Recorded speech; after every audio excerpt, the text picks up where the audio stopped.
Hi అండి. ఇవాళ మనం గుత్తి వంకాయ పులుసు పెట్టుకోవడానికి కావాల్సిన పదార్థాలు: పసుపు, ఉప్పు, గరం మసాలా, కారం, అల్లం వెల్లుల్లి, ఆయిల్, ఉల్లిపాయలు, టమాటాలు, చింతపండు పులుసు, పచ్చిమిర్చి, కొత్తిమీర, కరివేపాకు, గుత్తి వంకాయలు.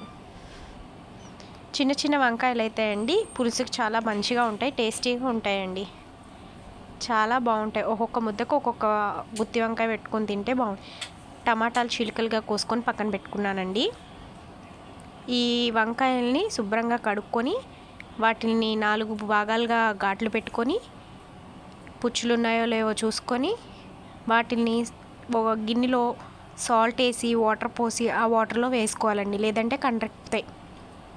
అందుకోసం ఇలా కోసుకొని 4 ఘాట్లు పెట్టుకుంటే పుచ్చులు ఉన్నాయనుకోండి తీసి పడేయచ్చు పక్కన.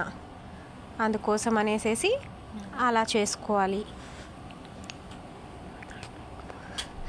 ఇగోండి చూసారా, ఇలాగా ఒక్కొక్క పుచ్చు వస్తుంది, అలాంటివి తీసేసుకోవాలి. చూసారుగా నా దానిలో వచ్చింది. ఇందాక నూరు పెట్టుకున్న అల్లం వెల్లుల్లి పేస్ట్, ఉల్లిపాయ ముద్ద 2 మిక్స్ చేసేసుకొని ఆ మిశ్రమాన్ని బాగా కలిపి పక్కన పెట్టుకొని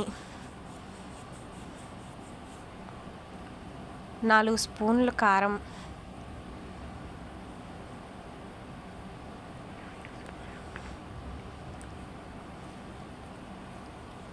2 స్పూన్లు సాల్ట్,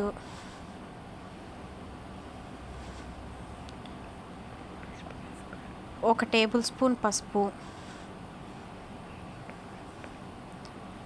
3 స్పూన్ల గరం మసాలా. ఇలా అన్ని సమపాలనలో వేసుకుంటేనే బాగుంటాయండి. ఈ మొత్తం మిశ్రమాన్ని కలుపుకొని మిక్స్ చేసుకొని ఇందాక మనం కోసి పెట్టుకున్న గుత్తి వంకాయలు ఉన్నాయి కదండి,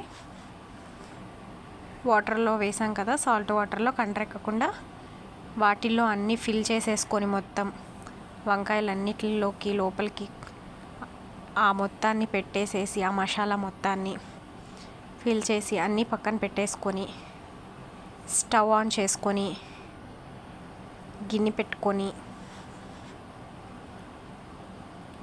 తగినంత ఆయిల్ పోసుకొని ఆయిల్ హీట్ ఎక్కిన తర్వాత కొంచెం తెలుస్తుంది కదండి మనకి, హీట్ ఎక్కిన తర్వాత ఫస్ట్ కొంచెం హీట్ ఎక్కగానే పచ్చిమిరపకాయలు, కొత్తిమీర, కరివేపాకు వేసి కొంచెం చిటపటం అనేదాకా ఉండాలండి. ఒకసారి తర్వాత మనం పెట్టుకున్న మిశ్రమంలో కలుపుకున్న ఆ వంకాయలన్నిటిని వేసేసుకొని ఆ మసాలాను కూడా వేసేసుకొని 1 నిమిషం అలా కొంచెం ఇలా చేత్తో పక్కన వేసేస్తే గరిటతో కానీ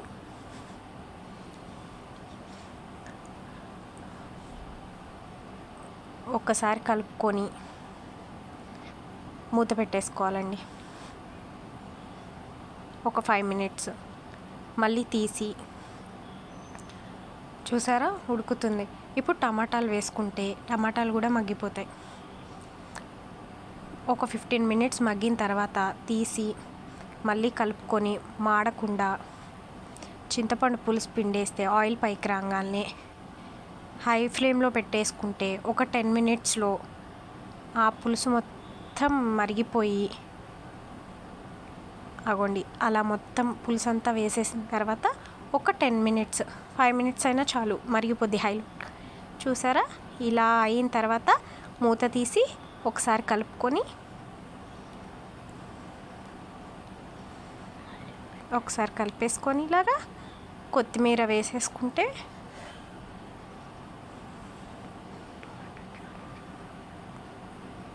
లైక్, షేర్,